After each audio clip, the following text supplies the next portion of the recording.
नारायणं नमस्कृत्य नरं चैव नरोत्तमं देवीं सरस्वतीं व्यासं ततो जयमुदीरयेत्। कृष्णाय वासुदेवाय हरये परमात्मने प्रणतः क्लेशनाशाय गोविन्दाय नमो नमः। शङ्करं शङ्कराचार्यं केशवं वादरायणं सूत्रभाष्यकृतौ वन्दे भगवन्तौ पुनः पुनः। ईश्वरो गुरुरात्मेति मूर्तिभेदविभागिने व्योमवद्व्याप्तदेहाय दक्षिणामूर्तये नमः। आब्रह्मलोकादाशेषात् आलोकालोकपर्वतात् ये वसन्ति द्विजा देवास्तेभ्यो नित्यं नमाम्यहम्। नमो गोभ्यः श्रीमतीभ्यः सौरभेयीभ्येव च नमो ब्रह्मसुताभ्यश्च पवित्राभ्यो नमो नमः। नारायण नारायण। आज 15वां दिन भगवद गीता के इस पावन प्रवाह में, विचार प्रवाह में अवगाहन करें। भगवान भाष्यकार अविनाशी तो तद विद्धि, इस श्लोक पर वेदा विनाशिनम नित्यम य एनजमव्ययम, इस श्लोक पर पूर्व पक्ष और उत्तर पक्ष के माध्यम से मानो कोई प्रश्न किसी के चित्त में उत्पन्न होगा तो उसका समाधान क्या हो सकेगा। आप पर हम पर करुणा करके, अनुग्रह करके संभावित प्रश्नों को प्रस्तुत करके उनका समाधान स्वयं कर रहे हैं। उनके सम्मुख ये प्रश्न करने वाले कोई थे कि नहीं थे, ये तो अज्ञात है, पर ऐसे प्रश्न हो सकेंगे इसकी संभावना विशेष है। और जब ऐसे प्रश्न उठ करके आएंगे, लोग शंका करेंगे, तो उनका समाधान कैसे होगा,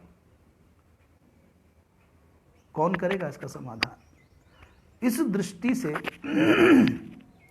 पूर्व पक्ष के माध्यम से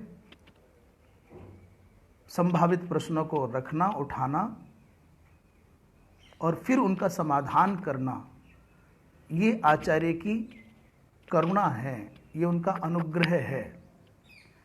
क्योंकि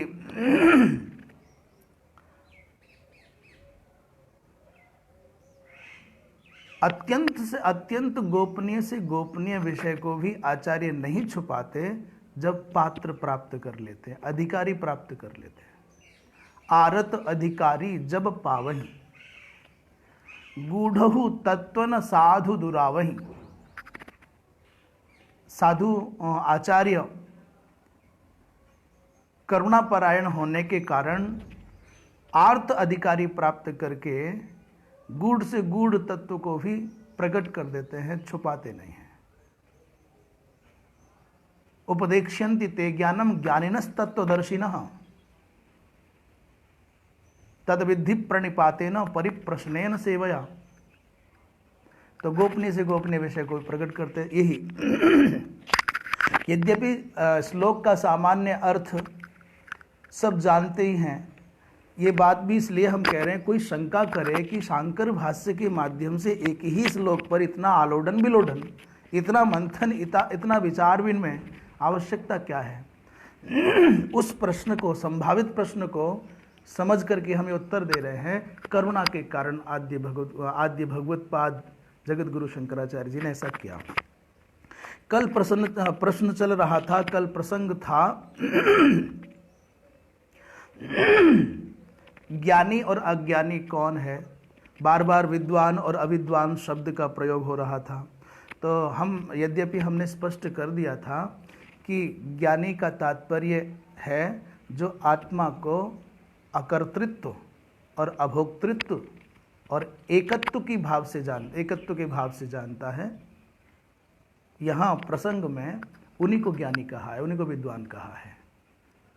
और जो इस कक्षा में प्रविष्ट नहीं हुए हैं, जिनमें अभी अनेकत्व भाव है, अनेकत्व बुद्धि है, आत्म विषय में एक दृष्टि नहीं हुए हैं, अद्वैत निष्ठ नहीं हुए हैं, और जो भी कर्म में लगे हैं, कर्ता हम भोक्ता हम ऐसा मानते हैं, अहम कर्ता एतत् मम कर्तव्यम इदं मम कर्तव्यम, ऐसा जिनकी बुद्धि है, उनको यहाँ जो उस एकत्व की कक्षा में अभोक्तृत्व और अकर्तृत्व की कक्षा में प्रविष्ट नहीं हुए हैं, उनको यहाँ अज्ञानी कहा है। संसार की दृष्टि से अज्ञानी या अविद्वान मत समझना।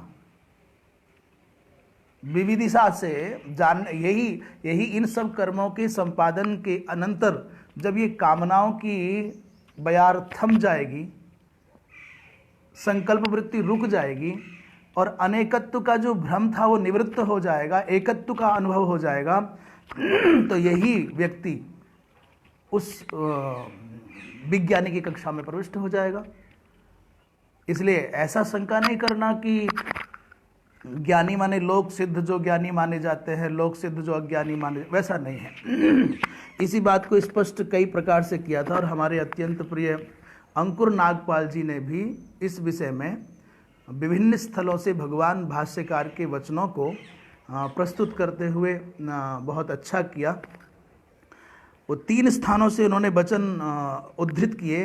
अविद्यावस्थायाम कर्तृत्व भोक्तृत्वे दर्शयित्वा, अविद्यावस्था में आरोपित आत्मा में कर्तृत्व और भोक्तृत्व को दिखाकर, विद्यावस्थायां ते एव कर्तृत्व भोक्तृत्वे निवारयति। जब विद्यावस्था में आप प्रविष्ट हो जाएंगे, ज्ञान कक्षा में आप प्रविष्ट हो जाएंगे, तो आपके कर्तृत्व और भोक्तृत्व निवृत्त हो जाएंगे। ये बात। दूसरी बात, विविध प्रसंगों में आता है ब्राह्मणो यजेत, और ब्राह्मण शब्द का प्रायः अर्थ ब्रह्म वेत्ता परक भी करते हैं। तो जब आप ब्राह्मणों यजेत कहते हैं, इत्यादि शास्त्राणी, ये जो वचन मिलते हैं, ये जो शास्त्र के वचन मिलते हैं, वो आत्मनि वर्ण आश्रम वय अवस्था इत्यादि विशेष अध्यास का आश्रय लेकर के ही प्रयुक्त होते हैं। यजन क्रिया ब्राह्मणों यजेत इत्यादि का जो प्रयोग किया जा रहा है, वो अध्यास विशेष के आश्रय के कारण कि मैं अमुक वर्ण का हूँ, अमुक आश्रम का हूँ, मेरी अवस्था ये है, मेरी वय ये है इत्यादि अध्यास के कारण है, वस्तुतः नहीं है आत्मा में वो भी।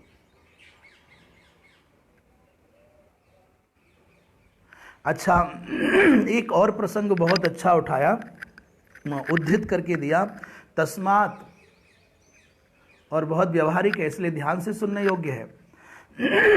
तस्मात् आत्मनः, इसलिए आत्मा के जो अनेकत्व और कर्तृत्व भोक्तृत्व आदि तथा अशुद्धत्व और पाप विद्धत्व आदि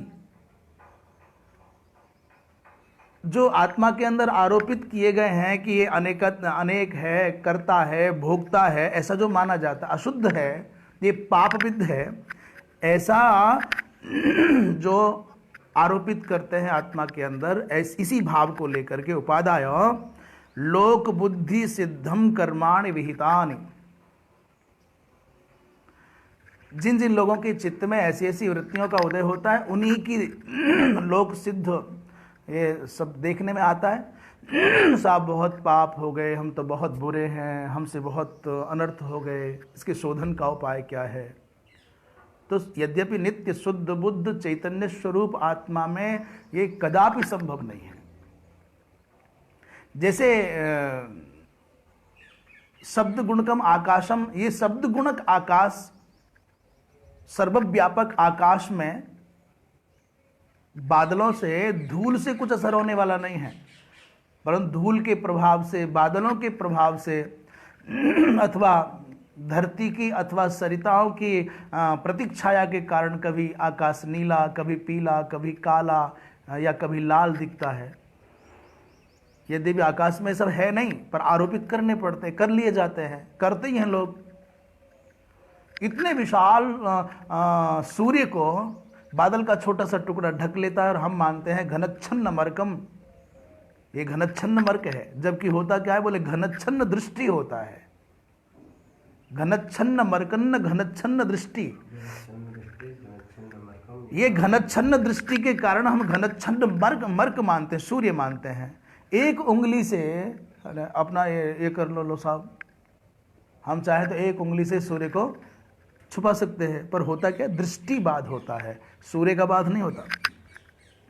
ऐसे ही लोक बुद्धि सिद्ध कर्मों का विधान किया गया है। अच्छा, बहुत स्पष्ट करते हुए कह रहे, यो ही दृष्टेन कर्म फलेन अर्थी भवति। जैसे दृष्ट कर्म फल क्या है, उसने ब्रह्म वर्चस्व की भावना से, ब्रह्म वर्चस्व की भावना से ब्रह्म तेज संप्राप्ति की भावना दृष्ट फल है यज्ञादिक का। तो दृष्टेना कर्म फलेना ब्रह्म वर्चसादिना अर्थी, इसका कोई अर्थी है, अभिलाषु है, अभिलाषी है। और कोई है अदृष्टेन स्वर्गादिना, अदृष्ट जो फल है स्वर्गादिक फल, उस कर्म फल से कर्म फल के द्वारा कोई अर्थी हो गया है, इच्छुक हो गया है। सैव अवधारयति यत, वही व्यक्ति, ऐसा ही व्यक्ति जो कर्म फल का अभिलाषु है, अभिलाषी है, इच्छुक है। और दृष्ट माने ब्रह्म वर्चस आदि, एक उदाहरण दे दिया ब्रह्म वर्चस, बाकी अवान्तर जितने भी हैं। और अदृष्ट माने स्वर्ग की प्राप्ति आदि। ऐसे जो लोग हैं, इन्हीं के चित्त में उदित होता है द्विजाति रहम, मैं द्विजाति हूँ, ब्राह्मणो हम, क्षत्रियो हम, वैश्यो हम, शूद्रो हम, ऐसा जो आता है इन्हीं के मन में आता है। और फिर स्वाभिमान ये भी कहता है, मैं कोई काना अथवा लुंज नहीं हूँ। लुंज माने क्या बोलते हैं, हाथ जिसके नहीं होता है, उसको हिंदी में व्यवहार में क्या कहते हैं, इसका हाथ नहीं होता, पंगा है, अपंग जो भी बोलते हैं, माने बिना हाथ वाला। मैं कोई काड़ा माने नेत्र विहीन नहीं हूँ, दृष्टि बाधा मुझको नहीं है।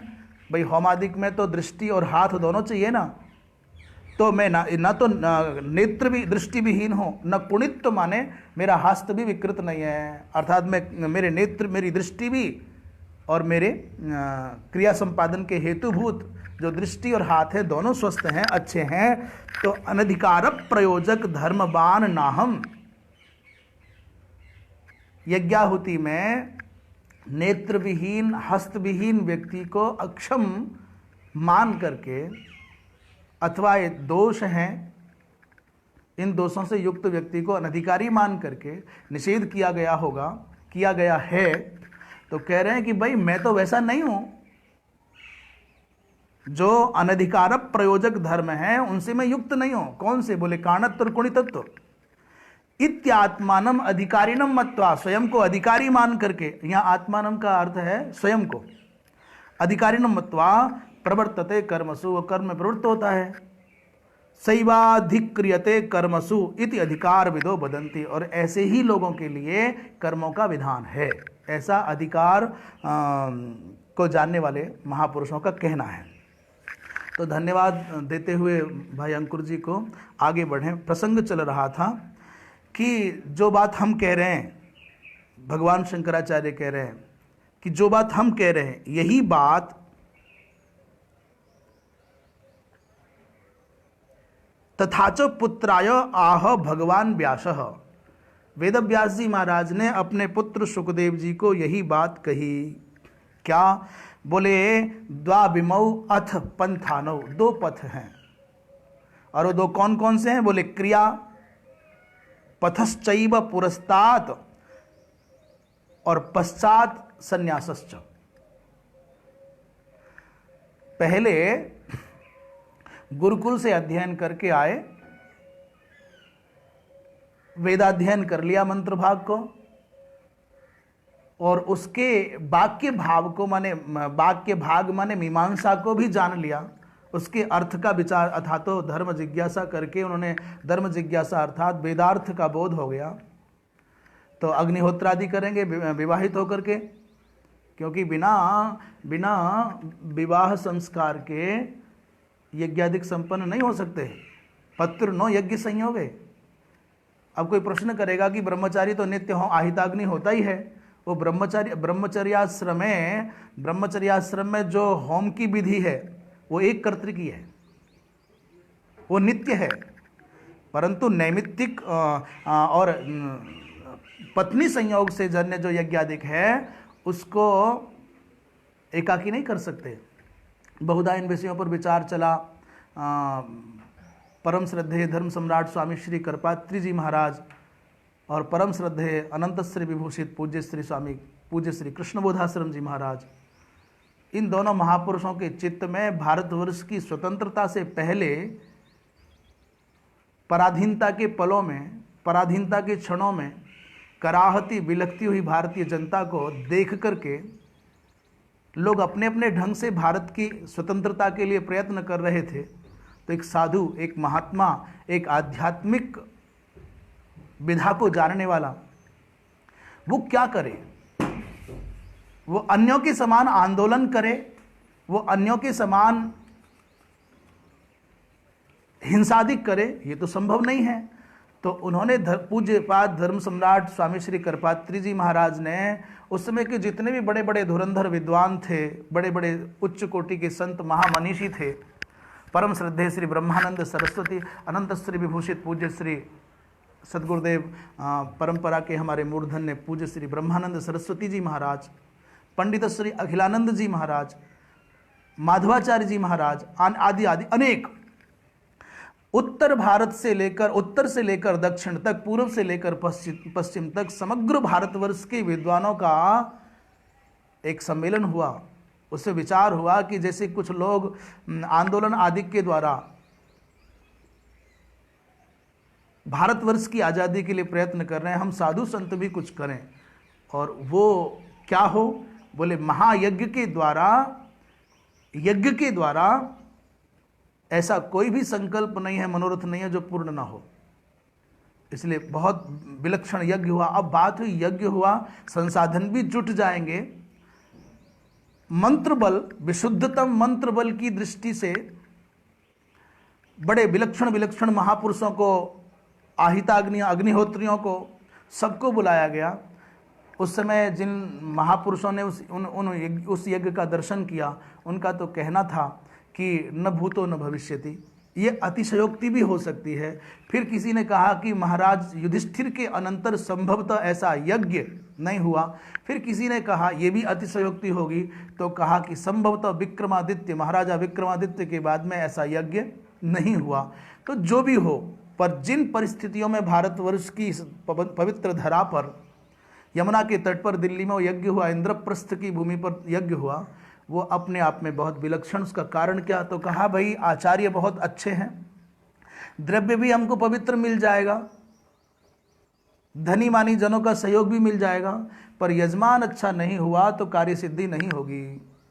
कार्य की सिद्धि, यज्ञ की सिद्धि जितनी मुख्य है आचार्य के पवित्र होने में, मंत्रों के पवित्र होने में, द्रव्य के पवित्र होने में, उतनी ही आवश्यक है यजमान के पवित्र होने में। संकल्पवान कोई सिद्ध महापुरुष, कोई सदाचारी जो शास्त्र को अपने व्यवहार में उतार करके दिखा, वो यजमान बने। तो ये बड़ा सुखद आश्चर्य है कि उस बड़े बड़े विद्वानों की सभा में एक ऐसे महापुरुष का चयन हुआ, विचार हुआ कि वो यजमान बन जाएं तो कार्य सिद्धि असंदिग्ध हो जाएगी। और वो कोई और नहीं, नरवर पाठशाला या नरवर महाविद्यालय, जो पूज्य धर्म सम्राट स्वामी करपात्री जी महाराज की भी अध्ययन स्थली रही, बड़े बड़े महापुरुषों को वहाँ रह कर के शिक्षा प्राप्त हुई, ऐसा जिसको विरुद्ध प्राप्त है, उस नरवर संस्थान की, नरवर पाठशाला की स्थापना जिन महापुरुष ने की, जो साक्षात भगवती माँ गायत्री के दर्शन करने वाले थे, ऐसे परम श्रद्धेय परम पूज्य धर्मस्वरूप पूज्य श्री जीवन दत्त जी महाराज को, वो ब्रह्मचारी थे, उस यज्ञ का यजमान घोषित कर दिया गया। जब दक्षिण के आचार्य आए, विद्वान आए, उन्होंने देखा कि भाई ये तो एक ब्रह्मचारी यजमान बना हुआ है और पत्तिर्नो यज्ञ संयोग, ये कैसे संभव है? तब उस विधि का पालन कैसे किया गया? बोले जैसे भगवान राम ने एक पत्नी व्रत के कारण सीता जी की अनुपस्थिति में सीता जी के स्वर्ण विग्रह को स्थापित किया। हम उस विषय में नहीं जाएंगे कि सीता जी के त्याग के विषय में आजकल बड़ा बवाल मचा है, सिर फिरे लोग हैं, कुछ भी बोलने को तैयार हैं। अरे भगवत लीला है, लोक कल्याण के लिए है, उनसे शिक्षा लीजिए। तो भगवती सीता की अनुपस्थिति में यज्ञ का संपादन कैसे हो? तो भगवान राम वो हैं जो अपने समग्र सुखों को त्याग सकते हैं लोक आराधन के लिए। स्नेहम दयांच सौख्यंच यदि वा जानकीमपि आराधनाय लोकस्य मुंचतो नास्ति में व्यथा। भगवान राम की प्रतिज्ञा है, स्नेह त्यागना पड़े, अपने सुखों को त्यागना पड़े। स्नेहम दयाम, मुझे कोई संसार के लोग अकरुण कहें, अनशंस कहें, निर्दयी कहें, कृपा शून्य कहें, मुझे कोई फर्क नहीं पड़ता, निंदा करें तो करे। स्नेहम दयांच सौख्यंच, मेरे सुख सब छीन जाएं, और यहाँ तक कि मुझे प्राणों से भी अति प्रिय मेरी जानकी भी मुझको त्यागनी पड़े, तो लोक की आराधना के लिए, लोक की प्रसन्नता के लिए, क्योंकि मैं एकमात्र पति नहीं हूं, मैं नृपति भी हूं, राजा भी हूं। पति का संबंध एकमात्र स्त्री से है, धर्मपत्नी से है, एक जीव से है, एक व्यष्टि से है, पर भूपति का संबंध तो महाराज समष्टि से है। समष्टि हित के लिए व्यष्टि हित को यदि त्यागना पड़े, इसलिए मेरी भावना को समझना, हम कहना क्या चाह रहे हैं। आपके तो शास्त्र कहते हैं अनेकों, जो लोग इस बात का खंडन करते हैं सीता निर्वासन का, हम उनसे प्रश्न करते हैं, वो 1000 बार बोलते हैं अपने प्रवचनों में अपने पक्ष को रखते हुए कि यदि कुल का हित होता हो तो एक व्यक्ति को त्यागना पड़े, त्याग देना चाहिए, और यदि गांव का हित होता हो तो घर को त्यागना पड़े तो त्याग देना चाहिए, और यदि जनपद का हित होता हो और गांव त्यागना पड़े तो त्याग देना चाहिए, और यदि आत्महित होता हो तो संसार त्यागना पड़े तो त्याग देना चाहिए। तो एक व्यष्टि माने मां सीता के परित्याग, एक व्यष्टि माने भगवान राम के निजी सुखों के परित्याग से यदि समष्टि का कोई हित होता है तो क्या हानि है भाई। पर अस्तु, जैसे उदाहरण दिया, जैसे भगवान राम ने एक पत्नी व्रत के परिपालन के निमित्त मां सीता की अनुपस्थिति में भी यज्ञ संपादन के लिए स्वर्ण की सीता का वर्ण किया। उनकी निष्ठा, उनके त्याग, उनके संकल्पों की ओर दृष्टि जाएगी तो आप जो राम की निंदा करते हैं कि राम ने सीता जी को त्यागा, क्यों त्यागा, गर्भिणी थी, उनसे कह रहे हैं शर्म से पानी पानी हो जाओगे। कभी तुमने विचार किया कि भगवान राम अयोध्या का राज्य मिलने वाला है और दुनिया में कोई उनका विरोधी नहीं है, केवल काल्पनिक रूप से एक मंथरा विरोधी है और आधी अधूरी तैयार की गई एक कैकेयी विरोधी है, जो अयोध्या के सुख देने वाले साम्राज्य को, देवताओं के द्वारा भी अभिलषित साम्राज्य को त्याग सकते हैं एक व्यक्ति के विरोध के कारण। भला सैकड़ों लोगों के द्वारा सीता जी पर लांछन लगाए जाने से व्यथित होकर के सीता जी को त्यागने में क्या हानि है। और इस त्याग में किसी का अहित नहीं है, और त्याग कभी अहितकारक हो ही नहीं सकता है। कुछ छीना है क्या किसी से? तुमसे कुछ छीना है क्या?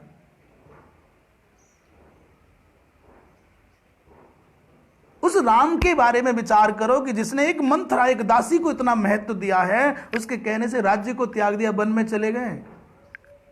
ऐसे राम पर उंगली उठाते हैं जो कभी अपने बारे में, अपने सुख के बारे में, अपनी सुविधाओं के बारे में न सोच करके हमेशा मर्त्यावतारस्तिह मर्त्य शिक्षणम, मनुष्यों को जीवन कैसे जीना चाहिए सिखाने आए। तो राम को समझना होगा, और बिना समझे राम पर आक्षेप लगाना अच्छी बात नहीं है। बात वहाँ चल रही थी कि मूर्ति भी बनी तो सीता जी की ही बनी हूबहू। ऐसे ही परम श्रद्धेय पूज्य श्री जीवन दत्त जी महाराज, प्रातः स्मरणीय पूज्य श्री, उनका स्मरण करने से भी पुण्य बढ़ता है, चित्त पवित्र होता है, शांत होता है। महाराज ऐसे महापुरुष कि संध्या वंदन करने के लिए प्रतिदिन 4 सहस्र गायत्री जप गंगा जी के बिल्कुल किनारे पर बैठ करके करते थे। 4 धनुष माने 16 हाथ तक की परिधि, धारा से दूर की परिधि, वो नारायण क्षेत्र कहलाती है, उतने के अंदर करते थे। एक ब्रह्मचारी को, क्योंकि वो तो अविचल हो जाते थे, उनकी तपस्या का प्रभाव कि उस नरवर भूमि में कभी कुत्ता बिल्ली को लड़ते नहीं देखा गया। हाँ, मानवों में लड़ाई वो बात एक अलग है। उनकी तपस्या का प्रभाव कभी गंगा जी के घाट पर कोई वहां डूबा नहीं। उनकी तपस्या का प्रभाव ये देखा कि वहां बहुत पुराने पुराने विशाल विशाल सर्प पर कभी किसी को काटा नहीं। हमने अपने जीवन में अहिंसा प्रतिष्ठायाम तत्सन्निधौ सर्वविध वैरत्यागः, इसका प्रकृति में यह दर्शन हमने देखा, जीवों में दर्शन देखा। मनुष्य तो प्रकृति के विरुद्ध जाने को तैयार है ना, पशु पक्षी ऐसा नहीं करते। इसलिए इनमें हमने स्वाभाविक बैर नहीं देखा वहां जीवों में।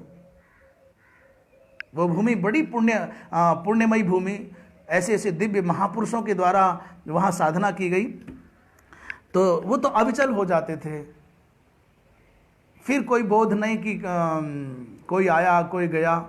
जब तक अभीष्ट जब पूर्ण ना हो तब तक नेत्र नहीं खुलते थे। तो कोई ब्रह्मचारी वहां रहते थे, अथवा पहुंचाने जाते थे, और जब उठ करके आने का समय हो 11 बजे के लगभग, तो लेने आते थे। देखा तो वहां पात्र नहीं है, रजत पात्रों में संध्या वंदन करते थे, वो पात्र सब गंगा जी में चले गए। वो पुराने जमाने की बात है। तो ब्रह्मचारी को बहुत शोक हुआ, बड़ा दुख हुआ, महाराज आप इतनी साधना करते हो, आपके पात्र गंगा जी में चले गए, कोई उठा ले गया, क्या हो गया, कैसा हुआ। उन्होंने मंद मंद मुस्कान के साथ में बहुत शांत बहुत गंभीर भाव से कहा, भैया आज गंगा माँ के यहाँ कोई अतिथि आए, इसलिए माँ गंगा उन पात्रों को ले गई हैं और कल आ जाएंगे। तो उस ब्रह्मचारी ने समझा कि वैसे ही मेरा मन बहला रहे हैं, या ऐसा भी कहीं होता है गंगा के यहाँ अतिथि आए तो गंगा के यहाँ, गंगा तो भगवती है, उनके यहाँ पात्रों की कोई कमी है क्या? ऐसे भी कोई होता है क्या कि गंगा जी आएंगे, बर्तन उठा करके ले जाएंगे और लौटा जाएंगी? आप आश्चर्य मानेंगे कि ये बात चर्चा का विषय बन गई, क्योंकि पूज्य महाराज श्री कभी मिथ्या भाषण करते नहीं थे, आत्म प्रशंसा कभी करते नहीं थे, आत्मख्यापन कभी करते नहीं थे, और बहुत अल्प भाषण। अगले दिन प्रातःकाल जब पहुंचे सब लोग, तो वही पात्र, कोई ये कल्पना ना करे कि नए किसी ने बना के रख दिए। हमने जो गुरुजनों से सुना है, जो वहां की स्मृति ग्रंथ वहां से जो प्रकाशित, उसमें भी लिखा है, और जिन गुरुजनों ने इस सबको बहुत समीप से देखा, उनके मुख से भी हमने सुना है। तो वही पात्र वहां रखे हुए मिल गए। हमने तो ये तक सुना है उन पूज्य श्री महाराज जीवन दत्त जी महाराज के बारे में, पूज्य स्वामी श्री हमारे पूज्य गुरुदेव पूज्य स्वामी श्री विष्णु आश्रम जी महाराज ने एक बार कहा कि हमने अपने जीवन में ये सुना था कि हनुमान जी ब्रह्मचर्य की निष्ठा में सर्वोच्च स्थान पर, बाबा भीष्म जी ब्रह्मचर्य की स्थिति में बहुत ऊंचे स्थान पर हमने प्रत्यक्ष देखा इस धरती पर कि परम श्रद्धेय पूज्य श्री जीवन दत्त जी महाराज और परम श्रद्धेय जगत गुरु शंकराचार्य स्वामी श्री कृष्ण बोधाश्रम जी महाराज, वो जैसा उन्होंने कहा, ऐसा नहीं कि और नहीं होंगे, जब भी कोई व्यक्ति अपनी बात कहते हैं तो अपने संज्ञान, अपनी सीमाओं के तहत कहते हैं। तो उन्होंने कहा कि ऐसा अद्भुत व्यक्तित्व, तो उनका विवाह कराया गया कुसाकी भार्या के साथ। बात क्यों चली कि यज्ञ का यजमान बनेंगे तब जब सभार्य होंगे, सपत्नीक होंगे, अन्यथा यजमान बनने के अधिकारी नहीं हैं। इतने बड़े तत्वज्ञ, इतने बड़े उच्च कोटि के साधक, जिनकी साधना के, जिनके दिव्य भाव के प्रभाव में बड़े बड़े विद्वान नतमस्तक होते थे,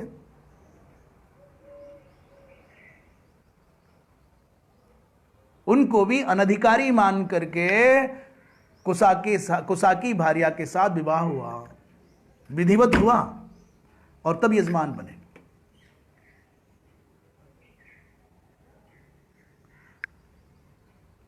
इसलिए ये जो प्रसंग चल रहा था कि क्रियापथश्चैव पुरस्तात् पश्चात संन्यासश्च, ये दो पथ हैं।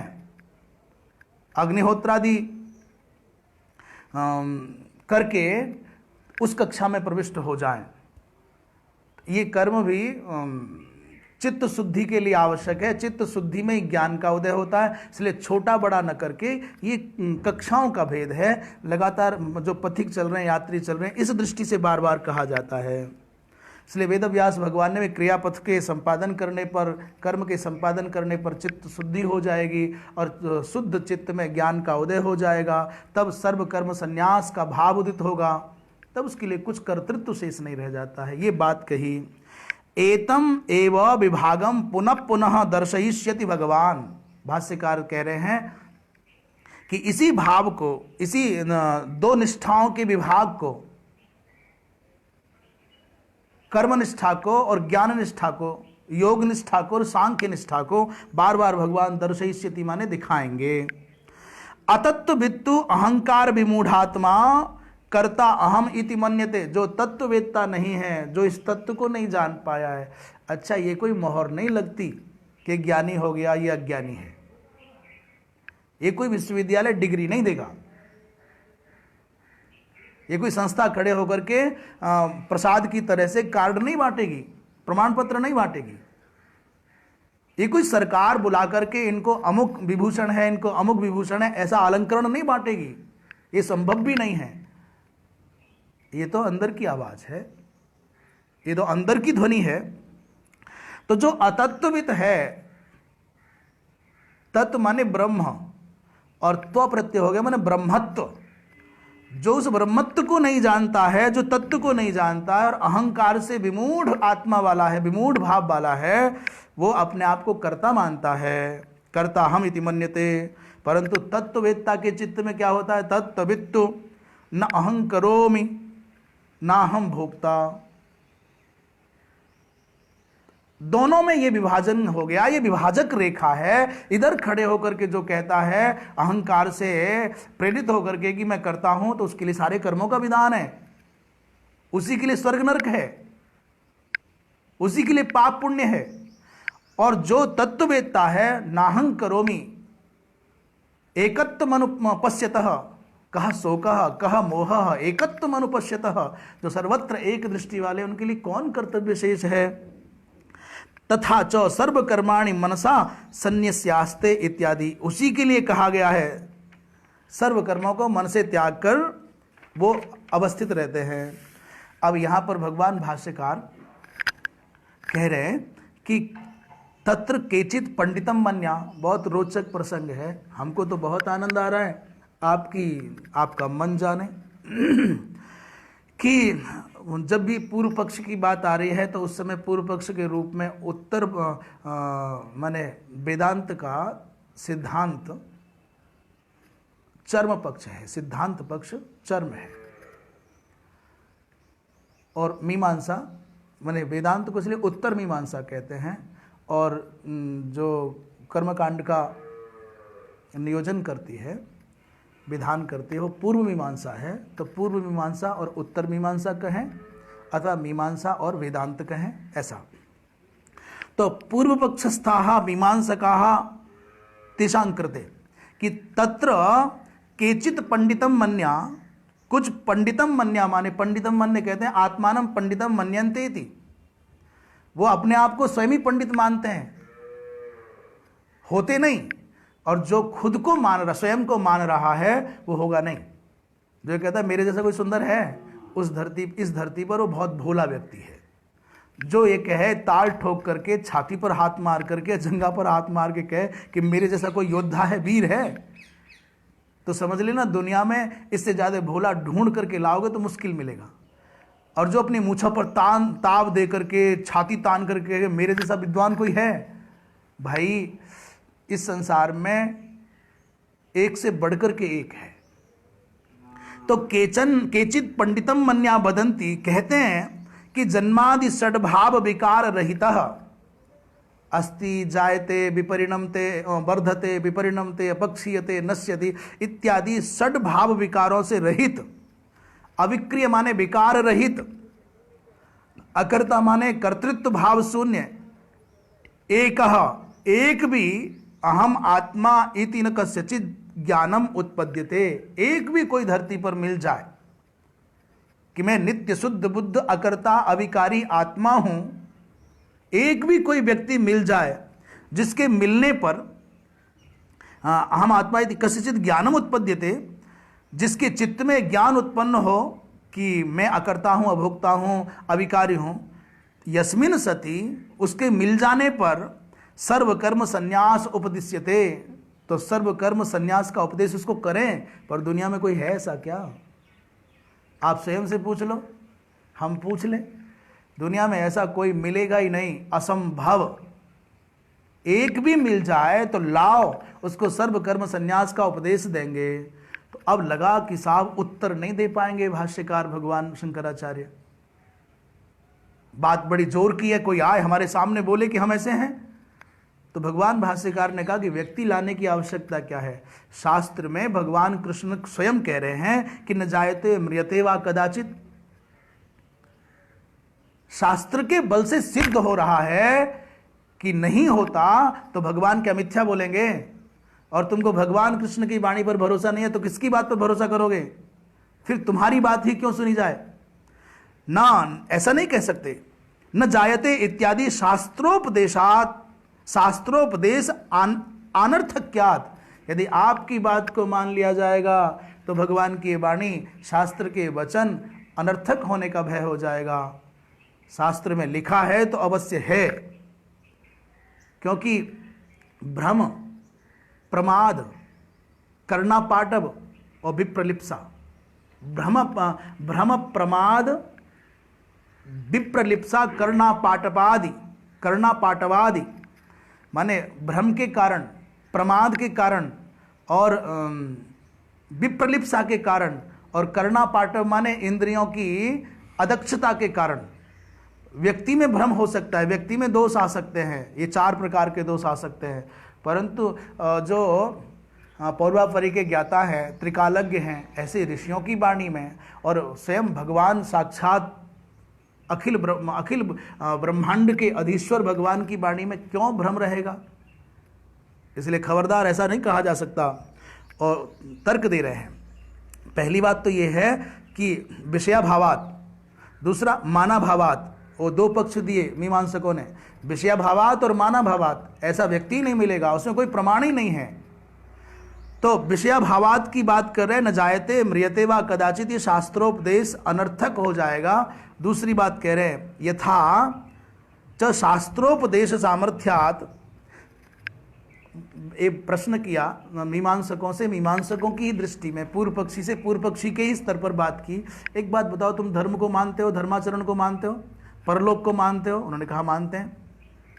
तो डिंडिम घोष के साथ आद्य जगतगुरु भगवान शंकराचार्य कहते हैं, ठीक है, तुम धर्म के अस्तित्व को जानते हो, मानते हो, और देहांतर संबंधी ज्ञान भी आपको प्राप्त होता है। बताओ कहां से प्राप्त होता है? बोलो कहां से प्राप्त होता है? आगे कहते हैं इति प्रष्टव्याः, ऐसा उनसे पूछो जाकर के जो लोग शंका कर रहे हैं। अरे भाई, जैसे शास्त्रोपदेश के बल पर ही धर्म के अस्तित्व का, धर्म का ज्ञान होता है, और परलोक संबंधी ज्ञान भी शास्त्र के बल पर ही होता है। देहांतर संबंधी ज्ञानंच और धर्मास्तित्व विज्ञानंच कर्तु जो कर्ता को होता है शास्त्र के बल पर ही होता है। तथा वैसे ही शास्त्रा तस्य एव आत्मनः, ऐसी उसी प्रकार शास्त्र के द्वारा ही आत्मा का अविक्रियत्व, आत्मा का अकर्तृत्व और आत्मा का एकत्व विज्ञान भी शास्त्र से क्यों नहीं होगा? ऐसा उन लोगों से कोई जाके पूछो जो लोग ये कह रहे हैं कि साहब कोई प्रमाण नहीं है, कोई व्यक्ति मिलेगा नहीं। तो प्रमाण है ना, न जायते मृत्यते वा कदाचित वचन। अच्छा, फिर अगला प्रश्न, मानो यदि वो ऐसा कहें कि कर्णा गोचरत्वात् इति चेत, भाई होगा पर कर्णा गोचर है, इंद्रियों से परे होने के कारण उसको नहीं जाना जा सकता है, तो ये भी नहीं कह सकते। यहां एक बात ऐसी आ रही है जिसको सुनकर के आप चौंक जाओगे। बार बार उपनिषद, केनोपनिषद में कहा कि मन के द्वारा उसको नहीं जाना जा सकता, उसका मनन नहीं होता, अभी तो मन को मनन की शक्ति देने वाला वो है। आंखों के द्वारा उसको नहीं देखा जा सकता, अभी तो आंखों को वो देखता है। बुद्धि के द्वारा उसको नहीं जाना जा सकता, अभी तो बुद्धि को बोधन की शक्ति वो देता है, बुद्धि को जानने का कार्य वो करता है। ऐसे ही जो लोग, जो बार बार कहा जाता है मन से परे है, कि भगवान भाष्यकार ने कहा कि नहीं नहीं कर्णा गोचरत्वात्, ऐसा नहीं कह सकते। मन के द्वारा उस परमात्मा को देखा जाता है। न मनसैवान दृष्टव्यम, बृहदारण्यक उपनिषद में यह वचन आया है कि मन के द्वारा उसको देखा जाएगा, देखा जाना चाहिए, देखा जाता है। तो अब शंका हो जाएगी तो लोग चौंकी जाएंगे, जो केवल इतना सुनेंगे, शब्दों के केवल पुस्तक पढ़ करके जो लोग ज्ञानी बनना चाहते हैं ना, और अपने मन से मनगढ़ंत नई नई परिभाषाएं, नई नई भावनाएं, नए नए विचार उद्भावनाएं लाते हैं, फिर लोगों की भीड़ में बड़ा प्रशंसा पाते हैं, प्रशस्ति पाते हैं, और उनके फिर अंधे भक्त भी हो जाते, साहब ऐसी बात की जो कहीं नहीं है।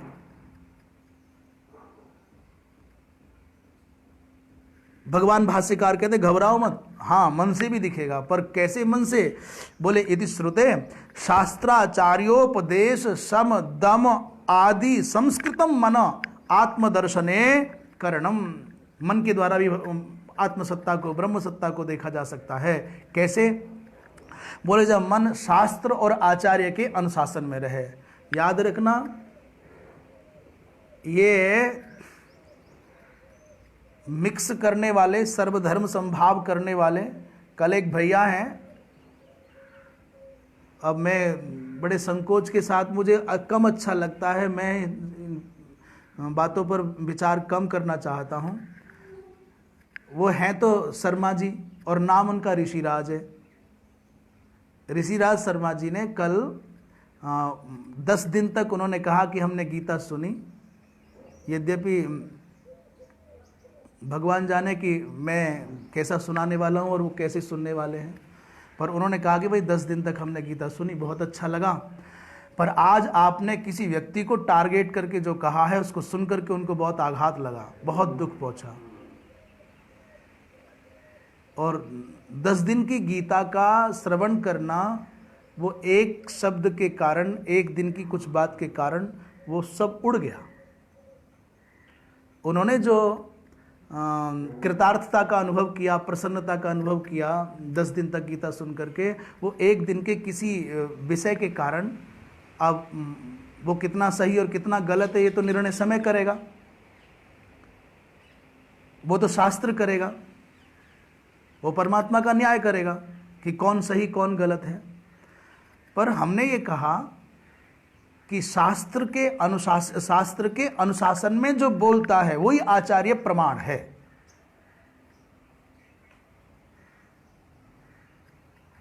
अब हमारे यहां तैत्तरीय उपनिषद में जब स्नातक विद्या प्राप्त करके विदा होता है, स्नान काल में, वो जब गुरु अपने शिष्य को ये घोषणा करते हैं कि आप अब विद्या से परिपूर्ण हो गए, अब अग्रिम आश्रम में प्रवेश करो और इस विद्या के प्रकाश को समाज में प्रसारित करो, अपने आचरण के द्वारा और अपने भाषण के द्वारा। स्वाध्याय और प्रवचन में प्रमाद नहीं करना आदि उपदेश करते हैं, सत्यम वद धर्मम चर आदिक आदिक।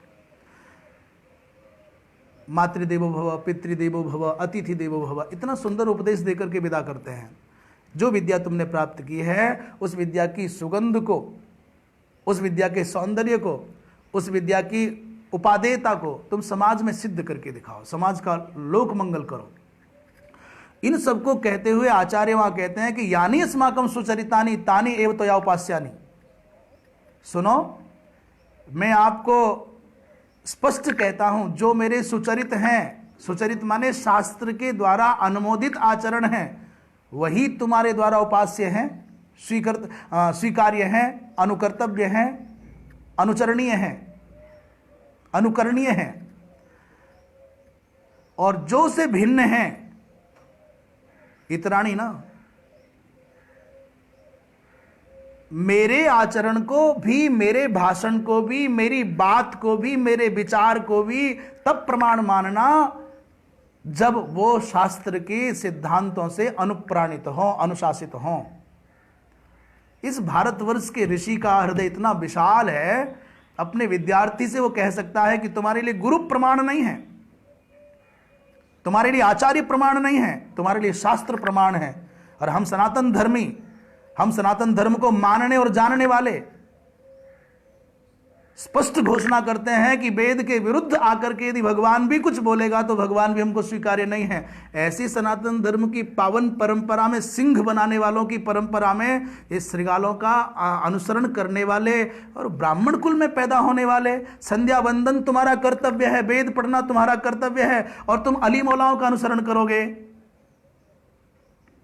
मेरा व्यक्ति से कोई मेरी कोई शिकायत नहीं है व्यक्ति से, व्यक्ति आते हैं चले जाते हैं, पर जो तुम परंपरा को दूषित करने का दोष ढो रहे हो, तुम्हारे कारण छोटे छोटे नए नए बालक बालिकाएं जो इसको व्यवसाय बना करके, अभी कितने सारे लोग दिखा रहे हैं, हमसे क्या पूछते हो, खुद ही तुम सब हमसे ज्यादा जानते हो।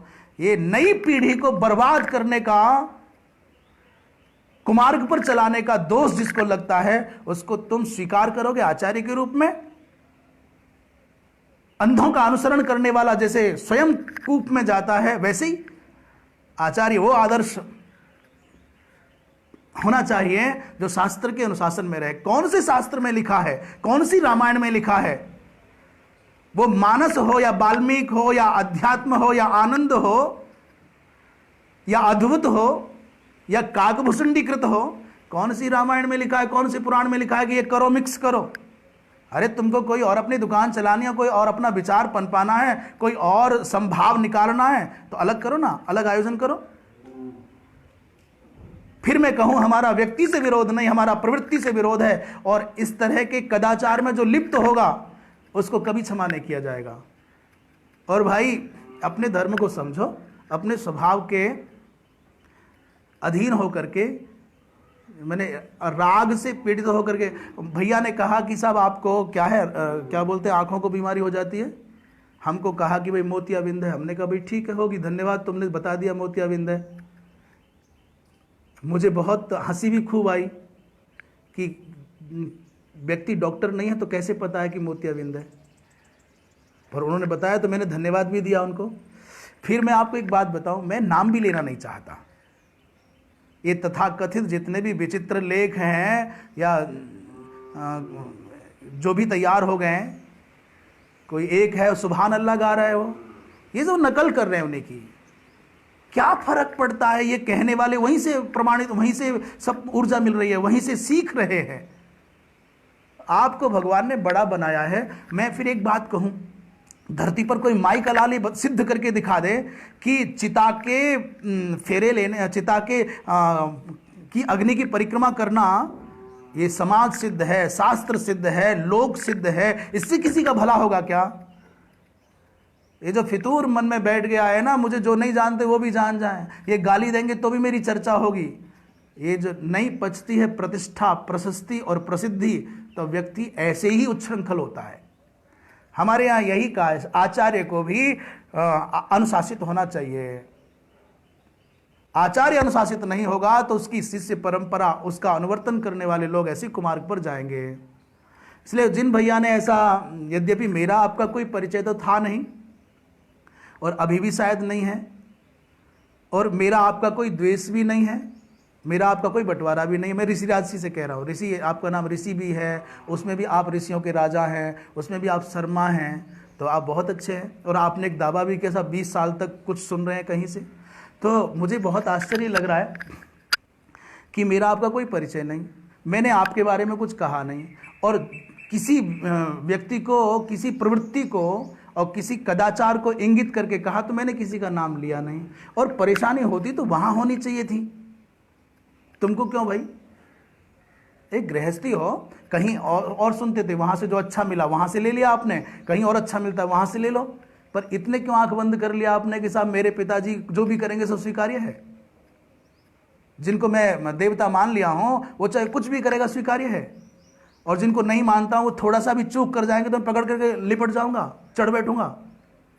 फिर मैंने ये कहा था कि शायद ऐसा लगता है, हमने कहा कि भाई ऐसा करने वाले चुल्लू भर पानी में डूब जाओ, ऐसा बोल दिया था।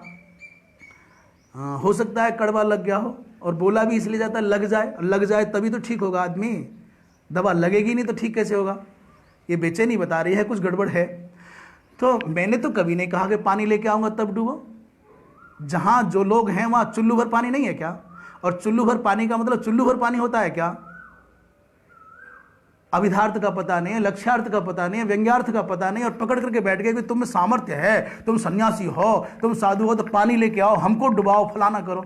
अरे भैया हम क्यों किसी को डुबाने लगे? डूब तो दुनिया अपने आप ही रही है, अपने कर्मों से डूबते हैं, उबरते हैं। भाई हमारा क्या मतलब किसी से कुछ भी कहने का?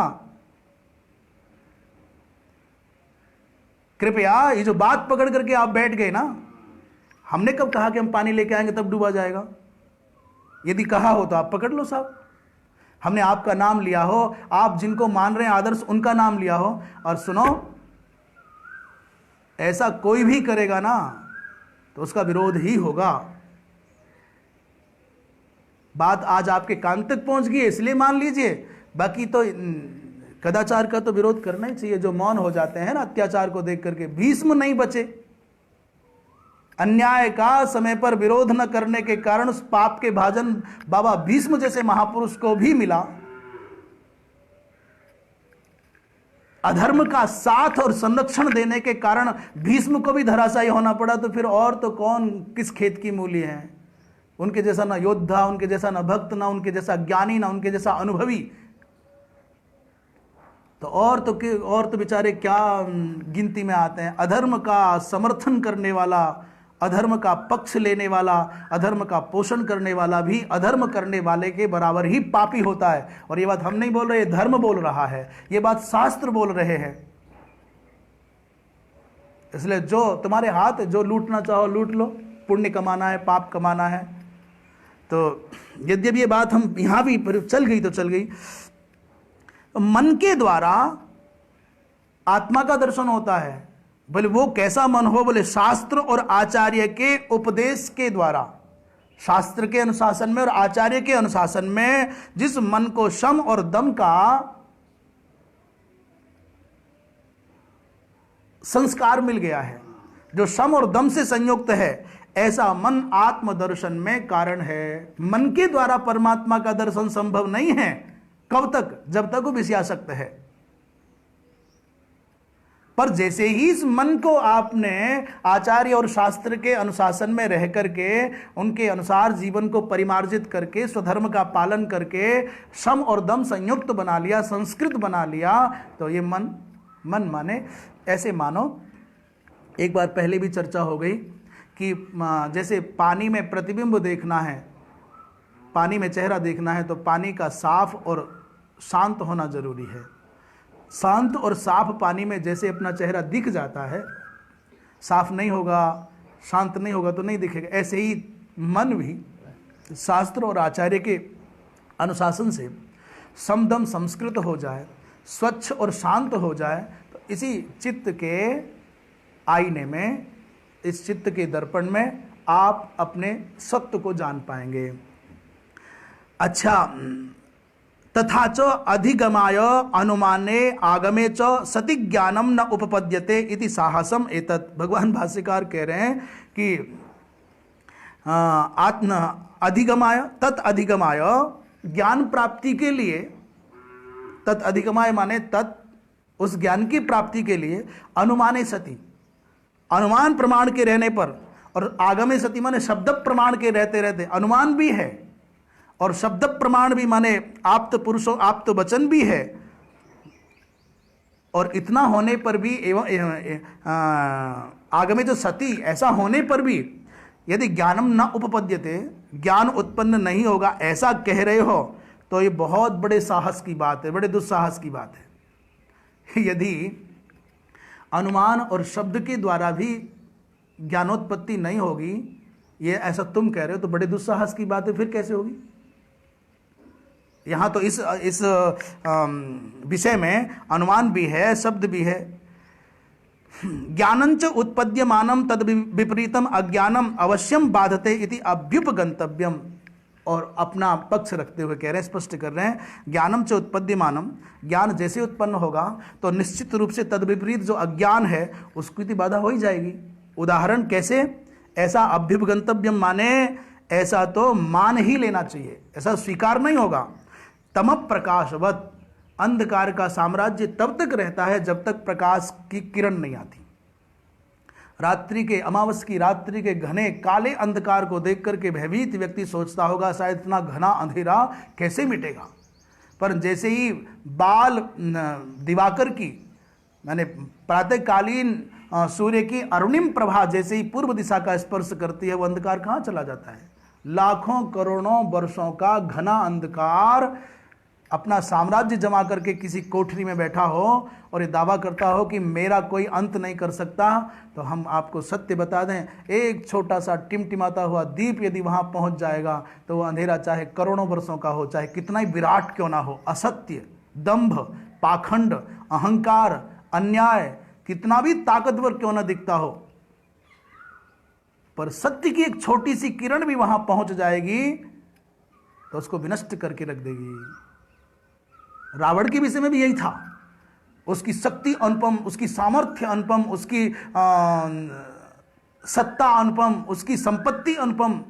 सोने की लंका है, समुद्र के बीच में है, संपत्ति विलक्षण है, सुरक्षा भी बहुत विलक्षण है, इतना शक्तिशाली है, उसके समर्थक बहुत हैं, कोई सामने खड़ा नहीं हो पाता है, परंतु छोटे छोटे से उपेक्षित से एक समाज ने, बंदर और भालुओं के समूह ने एक भगवान राम के, नंगे पैर चलने वाले राम के नेतृत्व में, कहाँ गई वो अत्याचार की ताकत, अन्याय की ताकत? इसलिए सत्यनिष्ठ, निष्प्रिय, निर्लोभी, निरभिमानी एक व्यक्ति पर्याप्त है अन्याय, अत्याचार, असत्य की सत्ता को उखाड़ फेंकने के लिए। जैसे कि एकमात्र चाणक्य ने नंदवंश के अत्याचार को मिट्टी में मिला दिया। तो प्रकाश के आते जैसे अंधकार मिट जाता है, तत् च अज्ञानम दर्शितम, उस अज्ञान को दिखा दिया है कि अहम हंता अहम हतः अस्मि, ये उभौ दोनों ही नहीं जानते हैं।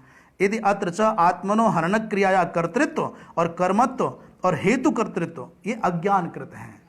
हेतु कर्तृत्व माने घातयति हंतिकम, घातयति प्रयोज्य कर्ता, प्रयोजक कर्ता, तो ये जो भाव है ये अज्ञान कर्तव्य। तत् एव तच्च सर्वक्रियासु अपि समानम कर्तृत्वादे अविद्याकृतत्वम अविक्रियत्वात् आत्मनः क्रियावान ही कर्ता आत्मनः कर्मभूतम अन्यम प्रयोजति। कह रहे हैं आत्मा निर्विकार होने के कारण सर्वक्रियासु अपि समानम कर्तृत्वादि का अविद्याकृतत्व है। जितने भी कर्म हैं आत्मा तो अविकारी है, इसलिए जिस भी क्रिया की बात कर रहे हैं समान रूप से सब में हनन क्रिया तो एकमात्र उपलक्षण है, पर समग्र क्रियाओं के विषय में कहा है कि वो सब अज्ञान कर्तृक ही हैं। क्योंकि आत्मा तो अविकारी है, जो विक्रियावान है, जिसके अंदर विकार भाव है, वही कहता है मैं करता हूँ, और वो स्वयं करता भी और दूसरों को अज्ञानजनक कर्मों में प्रयोजित भी करता है, लगा देता है। तत् एतत् अविशेषेण विदुषः सर्वक्रियासु कर्तृत्वं हेतुकर्तृत्वं च प्रतिषेधति भगवान विदुषः कर्माधिकारा भाव प्रदर्शनार्थम वेदा विनाशिनम कथन स पुरुष इत्यादि। अब ये स्पष्ट हो ही गया साफ साफ कि जो आत्म तत्व को इस रूप में जानता है, अकर्ता अभोक्ता के रूप में, अर्थात जो विद्वान है, ज्ञानी है, उसका किसी भी क्रिया में कर्तृत्व भाव या प्रयोजक कर्तृत्व सिद्ध नहीं हो सकता। भगवान ने इसका निषेध कर दिया। सभी कर्मों के अधिकार का अभाव वहां दिखा दिया, वेदा विनाशिनम कह करके, और कथन से पुरुष पार्थ कम घातेति हंति, ये कह करके। तो क पुनः विदुष अधिकार, तो पूछे कोई प्रश्न करे, मानो ज्ञानी का अधिकार कहाँ है? कहते हैं ज्ञान योगे न सांख्या नाम, ये इस वचन के द्वारा कहते हैं ज्ञानी का अधिकार है ज्ञान योग में। अच्छा, तथा च सर्वकर्म संन्यासम बक्ष्यति सर्वकर्माणि मनसा, ये आगे सर्वकर्म संन्यास को आगे कहेंगे सर्वकर्माणि मनसा के द्वारा। अब प्रश्न किया किसी ने कि सर्वकर्माणि मनसा में मन शब्द का प्रयोग हो गया। अब हम समय होने से पहले आज इस श्लोक को लगभग पूरा करना चाहते हैं, संक्षेप में कह देते हैं। तो मन शब्द के द्वारा ऐसा कहा, नानु ऐसा प्रश्न कर रहे हैं कि मनसा इति वचनात्, मनसा कहा है, इसका मतलब वाचिका नाम कायिका नाम च संन्यास इति चेत, जो मन का प्रयोग किया है इसलिए मानसिक कर्मों को ही त्याग कहा है। शारीरिक और वाचिक तीन प्रकार के होते हैं, मानसिक, कायिक, वाचिक, मानसिक। माने कायिक माने शारीरिक, और मानसिक माने मानसिक, और वाचिक माने वाणी के द्वारा। तो मनसा जो कर्म संपन्न होते हैं उन्हीं के त्याग को बताया है, शरीरकृत और वाणीकृत को नहीं कहा। तो कहते नहीं नहीं, सर्वकर्माणि विशेषण दिया है। पूर्वोक्तेषु मानसेषु कर्मेषु कर्मसु सर्व शब्द संकुचित, सर्व शब्द का या विनियोग कर लीजिए, समावेश कर लीजिए। सब कर्मों में निषेध कहा है, सर्व कर्मों को छोड़ करके कहा है। तो मानसा नाम एवं सर्वकर्म नाम, ऐसा प्रश्न कर रहे हैं पूर्व पक्षी कि मन संबंधी जो सब कर्म है उन्हीं के त्याग के नहीं।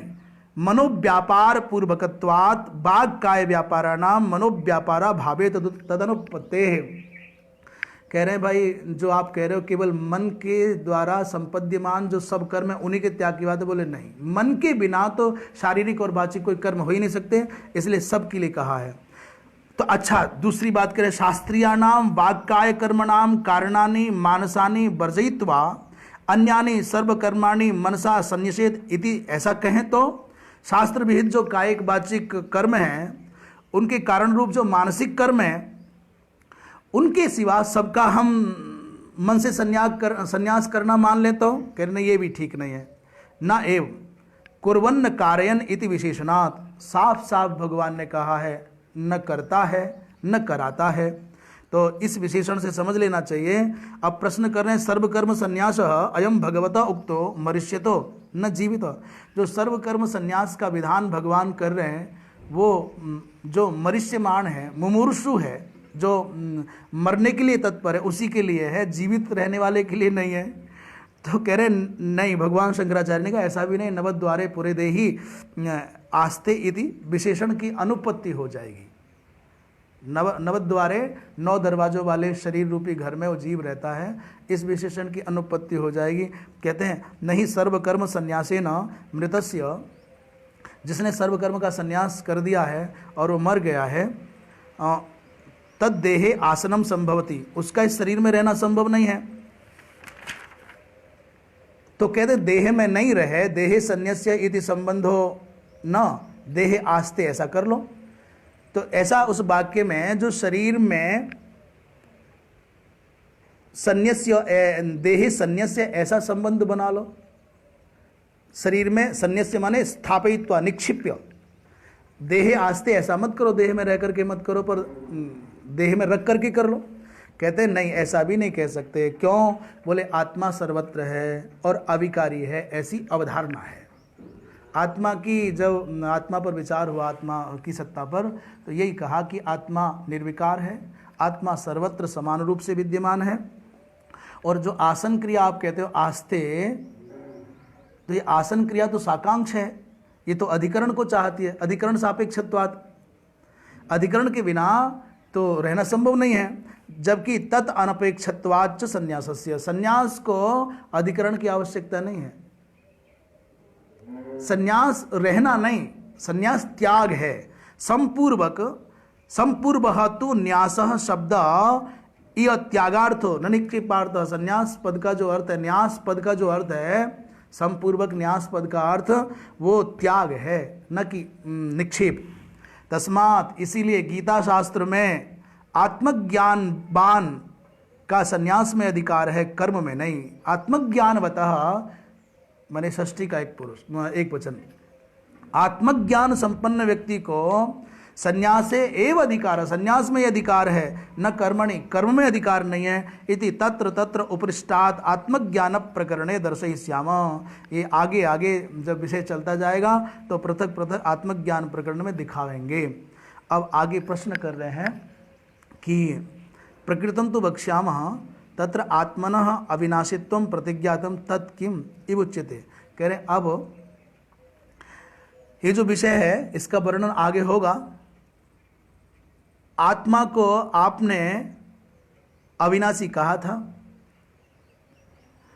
तो कैसे अविनाशी है, इस बात को कैसे कह सकते हैं आप कि आत्मा ऐसे अविनाशी है? उदाहरण कोई देंगे?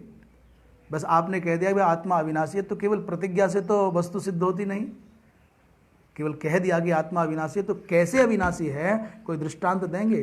भगवान भाष्यकार कहते हैं कि भगवान कृष्ण की मंगलमय वाणी का आश्रय लेकर के ये बात हम कल प्रस्तुत करेंगे कि कैसे वो अविनाशी है। इन्हीं शब्दों के साथ वाणी को विराम। और ये यात्रा जब तक भगवद इच्छा होगी तब तक निरंतर चलेगी।